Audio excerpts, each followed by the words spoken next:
সবাইকে আন্তরিকভাবে স্বাগত। টাকা চাইবো কার কাছে, প্রশ্ন এখন ওদের মুখে। আনন্দবাজার অনলাইন একটি প্রতিবেদন করেছে। তো সেখানে যেটা হেডলাইন, টাকা চাইবো কার কাছে, প্রশ্ন এখন ওদের মুখে। অর্থাৎ ওদের বলতে গেলে যারা চাকরি হারিয়েছেন।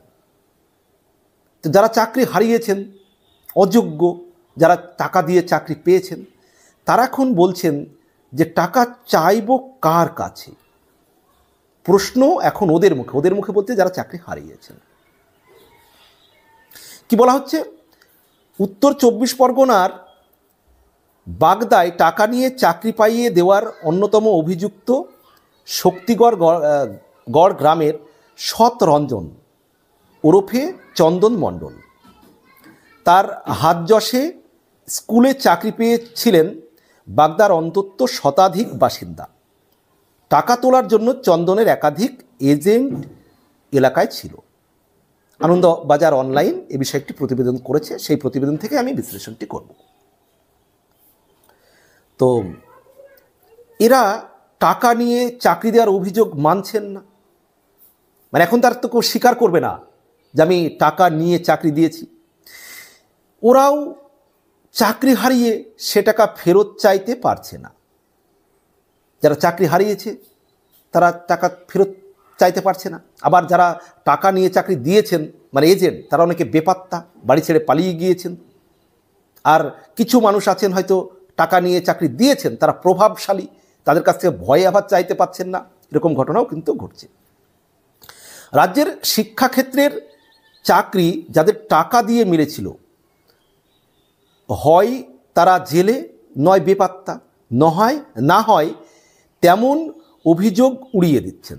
অর্থাৎ অভিযোগ করলে কেউ কেউ প্রভাবশালী উড়িয়ে দিচ্ছেন যে টাকা নিয়েছে, স্বীকারই করছেন না। আবার কেউ জেলে আছেন, কেউ বা পালিয়ে গিয়েছেন বেপাত্তা।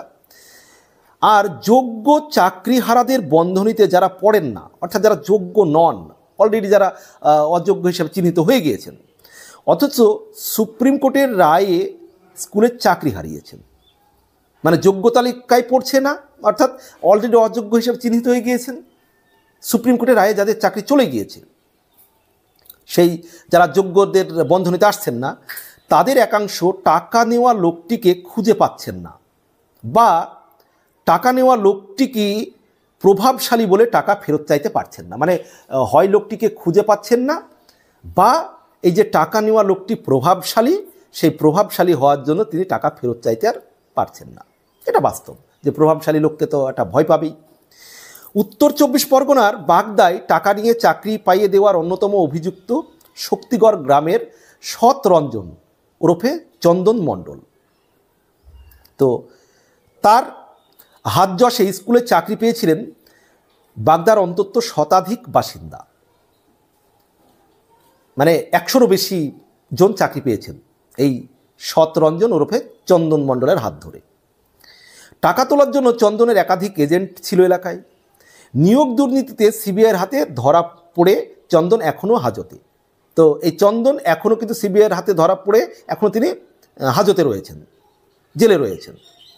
সুপ্রিম কোর্টের রায় বেরোনোর পর থেকে তার এজেন্টরাও গা ঢাকা দিয়েছেন। আর সুপ্রিম কোর্টের যে চাকরি বাতিল হয়েছে 25,752 জনের, তারপর থেকে এই চন্দনের এজেন্ট তারাও সব পালিয়ে বেড়াচ্ছে, গা ঢাকা দিচ্ছে। চাকরি হারানো এক শিক্ষকের বাবার প্রশ্ন, কার কাছে টাকা চাইব? সে জেলারই বারাসতের 2 শিক্ষক এবং 1 শিক্ষাকর্মী বলেন, যারা টাকা নিয়েছিল তারা প্রভাবশালী, মানে যাদেরকে টাকা দেওয়া হয়েছে তারা প্রভাবশালী, তাদের কাছে টাকা চাইতে পারছি না, মানে প্রভাবশালী ভয়ে তাদের কাছে টাকা চাইতে পারছে না। বাঁকুড়ায় যারা নিয়োগের জন্য টাকা নেওয়ায় অভিযুক্ত, বাঁকুড়ায় যারা টাকা নেওয়ার ক্ষেত্রে অভিযুক্ত, হাইকোর্ট গত বছর চাকরি বাতিলের নির্দেশ দেওয়ার পরে তাদের একজনকে ফোন করেছিলেন বাঁকুড়ার সদর মহকুমার এক শিক্ষাকর্মী। তার অভিজ্ঞতা তখন আশ্বস্ত করেছিল সব ঠিক হয়ে যাবে, তারপরেই সে বেপাত্তা। তো হাইকোর্ট যখন মানে চাকরি বাতিল করেছিল, তখন কিন্তু তিনি বলেছিলেন, মানে যে ভদ্র টাকা নিয়েছিলেন তিনি বলেছিলেন যে না, সব ঠিক হয়ে যাবে, আপনারা টেনশন করবেন না, মানে যেটা বলার আর কি, মানে হাইকোর্ট যখন বাতিল করেছিল। তো তারপরে তো আর সে বেপাত্তা। নিয়োগ দুর্নীতি কাণ্ডে জামিন পাওয়া তৃণমূলের বহিষ্কৃত নেতা কুন্তল ঘোষের মুখে শোনা গিয়েছিল গোপাল দলপতির নাম। পূর্ব মেদিনীপুরের ভগবানপুর 2 ব্লকের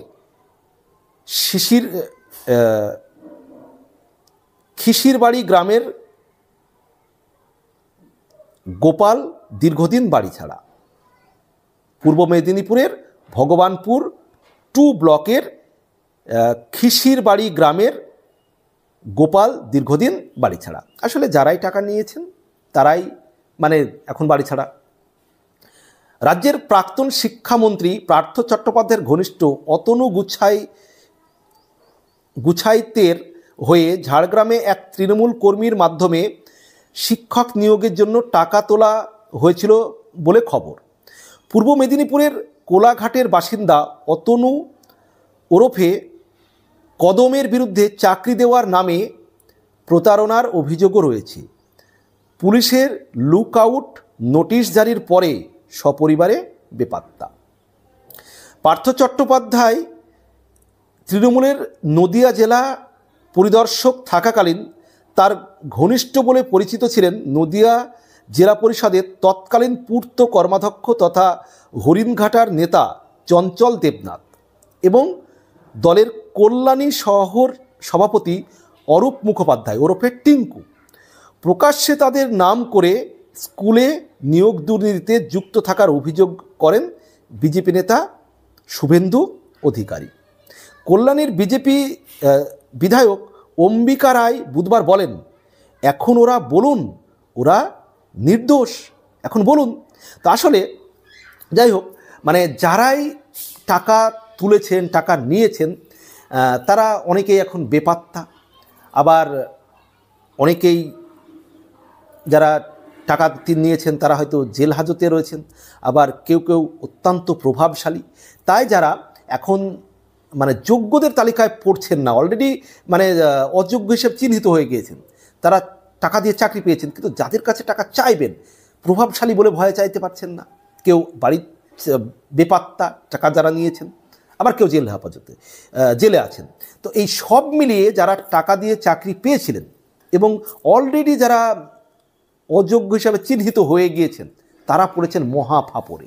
আবার কোর্টের রায় আছে যে অলরেডি যারা চিহ্নিত হয়ে গিয়েছেন, সাদা খাতা জমা দিয়ে চাকরি পেয়েছেন, র্যাঙ্ক জাম্প করে চাকরি পেয়েছেন, অর্থাৎ কোনো না কোনো দুর্নীতির মাধ্যমে যারা চাকরি পেয়েছেন তাদের আবার টাকা ফেরত দেওয়ার নির্দেশ রয়েছে। সব মিলিয়ে তারা একেবারে অসহায় পরিস্থিতিতে পড়ে গিয়েছেন। শেষমেশ কী পরিস্থিতি হয় সেটাই এখন দেখার। সম্মানিত দর্শক, এ বিষয়ে আপনাদের কি মন্তব্য রয়েছে অবশ্যই জানাবেন। ভালো থাকবেন। সবার জন্য অনেক অনেক আন্তরিক শ্রদ্ধা এবং শুভকামনা।